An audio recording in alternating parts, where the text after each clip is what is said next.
In the comments section of a recent video, Phil asked the question. He says, is this thing going above $10 this year or what? He says, I've been packed for vacation holding a massive bag for a while now. And I thought, okay, well, let me offer three scenarios where I think that could happen.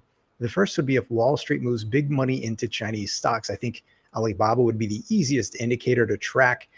And so, for example, if we see Alibaba go back over $130, and I would say anywhere from there between up to $180, I think that would be a pretty clear indicator of big money moving back into Chinese stocks. I'd be watching others as well, obviously, along with that. But the second would be if Wall Street decides to go long on NIO in the short term. And this is kind of an interesting one, partly because of the time frame of things, but maybe some of the big money folks who have gotten out or are not in yet are going to recognize NIO is about to become profitable, and they may want to go long on NIO. So that's another thing to maybe keep in mind. The third scenario would be if shorts get squeezed, and I actually think there are two different ways that that could happen, but I'm not going to give away the specifics behind it because in the event that there are shorts or folks working for shorts who are watching or listening, I'm just not going to offer that for them to listen in on. So we'll just sit back and keep monitoring things. This is something I wanted to point out, though.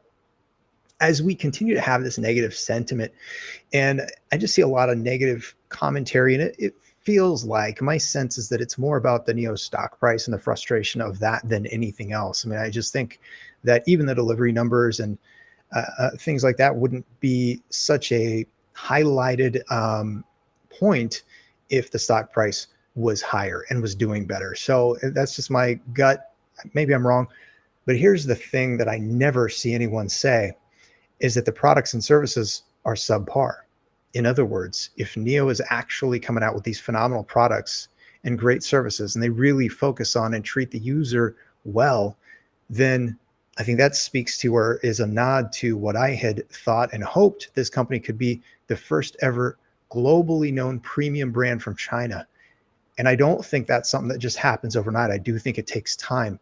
But if that can play out, how much more value can that offer to the company? And then also, how does that translate or correlate to the stock price in the future? Those are just things in my mind that I wanted to offer because I don't see people talking about that. Here's another thing that I haven't shared before, I don't think, and that is maybe just one indicator of sentiment. And it is NIO Reddit mentions this is the whole history of NIO Stock. And you see, this is the time frame when NIO Stock absolutely rocketed. And so obviously there was a lot of hype, a lot of excitement, that sort of thing. I think this is also perhaps a nod to why NIO could be getting shorted as a meme stock or considered, as a meme stock. And so I think that makes profitability even more important as although I've recognized and acknowledged, and I think that I'm right in saying that NIO is an IDE, an innovative driven enterprise, and those companies invest heavily early on in order to make much bigger profits down the road than maybe what folks are expecting. It's, I don't know, I think a great descriptive word is disruptive. So with that, of course, the short thesis in the shorter term could be heavier, as may be evidenced by the high FTD numbers early on for NIO stock. And then when you saw maybe a short squeeze happen with trade volume ticking up significantly, we would see 100 million, even hundreds of millions of shares traded on individual days during this time frame where the FTDs, which are represented by the white lines, dropped off. But then over the last few years, we've seen the white lines, the FTDs uptick again. At the same time, there have been some products created and utilized overseas like ETPs that also may have aligned with some of this potential naked shorting that's gone on that has slowly brought the price down. And here's, I guess, kind of where I'm at and bringing the 2 points together about trade volume and the FTDs is here's the most recent big spike. We had over 3 million shares that were reported as failed to delivers. So there could have been naked shorting on that day. There weren't even 40 million shares traded. So, if when we see the big volume, you have the FTDs drop off, maybe they were forced buyers and that contributed to the stock price going. So again, kind of a nod to my earlier comments where I said, hey, there may be a couple different ways that a short squeeze could play out. To be clear, I'm not in this play for that. This is a long-term play for me, but I don't want to ignore the possibility, especially if we've already seen it.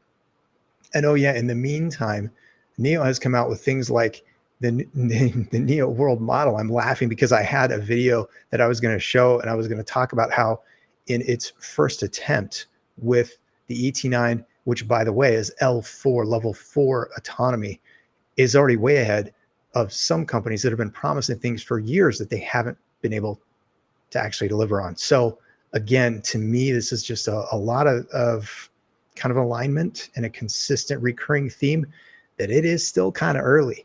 And folks who are maybe only focused on the stock price can understandably be frustrated if that is kind of where their focus is. But I want to hear from you. What are your thoughts on any of this? Drop it in the comments. Thanks for stopping by. Have a great day. I'll see y'all again very soon.